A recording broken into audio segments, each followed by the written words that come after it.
So you want to get into Savage content. You're a crazy, masochistic completionist with nothing better to do than to learn the ins and outs of every niche cranny of an RPG class and challenging boss mechanics?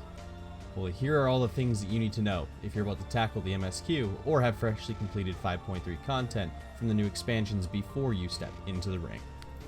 Also note, throughout this video, I will be playing footage of my first ever Savage clear, where I had the chance to play with the top warrior player in the world. I performed incredibly poorly, but nobody died, and we cleared before Enrage. For anyone who's an experienced parser, have fun laughing at my White Mage gameplay. We all start somewhere. Firstly, in Final Fantasy XIV, there are 3 types of abilities that classes have in common. Understanding these are the foundation of other techniques in the game and are essential to clearing Savage content. This guide contains useful tips for all classes in Final Fantasy XIV. Firstly, we have 2 global cooldown, or GCD, abilities, casts and instants. Both rely on your global cooldown window, which is indicated by the spinning wheel on the majority of your icons. By default, this window is 2.5 seconds long, but can be reduced slightly with certain equipment infusions. When the GCD comes off cooldown, you can cast one of 2 ability types to make it roll again, casts and instants. Casts have a set time that is required before the ability applies the damage and effects. Instants apply the damage and effects as soon as you press, but still roll the GCD bar. Lastly, there are off-global cooldowns, known as OGCDs. These apply effects and damage instantly, unless otherwise specified, and do not roll the GCD window. The next thing to understand is rolls. Unlike other games, in Final Fantasy XIV, every class is a DPS. Yes, even us healers have been gifted excellent damage rolls. Thanks, Yoshi P. What this means is that even as a tank or healer, you never want to be inactive. And this brings us to our next topic. Always be casting.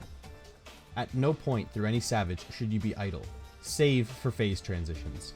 This means that you should always have your GCD rolling. This leads us to weaving. Weaving is casting OGCD abilities only after starting a GCD roll with an instant or ability where the cast is slower than the GCD window. For example, here is the Astrologian, primary damage source, followed by an OGCD weave.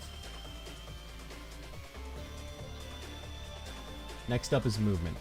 For some classes, this might raise some serious questions, namely, how do I move if I'm always casting? For some classes like Astrologian, the cast timer for the primary damage output is smaller than the GCD window. This allows them to move during the second half of their GCD refresh. Some classes have no casts, like Ninja.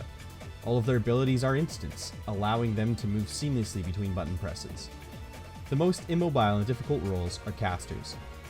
White Mage, as an example, has a primary damage ability that's cast time is equal to its GCD refresh. This means that if they're spamming Glare, they have no movement. Luckily, there's 2 main ways to move as a caster despite this setback. The first of which is movement windows. Casters have to use the few instant cast abilities they do have as an opportunity to move. This usually means that despite being grounded most of the time, casters have movement windows. This differs from caster to caster, but as an example, the White Mage primarily revolves around 1 natural movement window and 1 situational window with its Lily Heals and regen abilities. The White Mage Dot, or damage over time ability, resets every 30 seconds. This ability has an instant cast and allows the White Mage to move for the duration of the GCD window. The White Mage Lily Heals are also instants that roll the GCD. If the group gets hit by AoE, using an AoE heal also gives you a GCD window to move.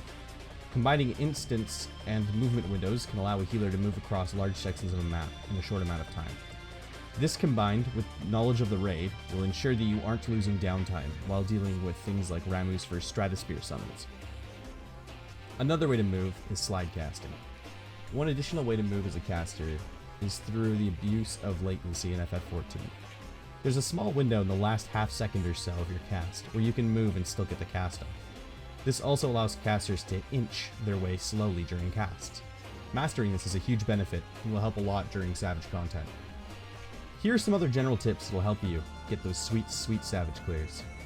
First, remember to memorize the raid boss mechanics first.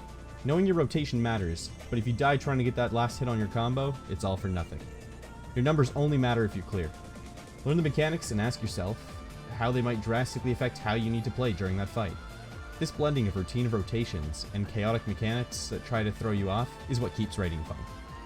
Lastly, ask yourself why you're playing Savage content. Some people want to become the best gunbreaker in the world, others simply want to participate in hard content. Lastly, some might just enjoy teaching others. Regardless, it's important to keep that in mind. If you're just trying to have fun looting and clearing this content, avoid any parties that say they are parsing. If you want to work on your DPS and parse, don't expect every loot group to know their class as perfectly as you do. Having the wrong expectations is unfair and, most importantly, unfun. This concludes my tips for Savage content. I hope you found this guide useful, and I wish you the best of luck in the field, whether you're going for clears or pinks. Let me know if you have any other useful tips in the comments. I'm sure someone will appreciate it.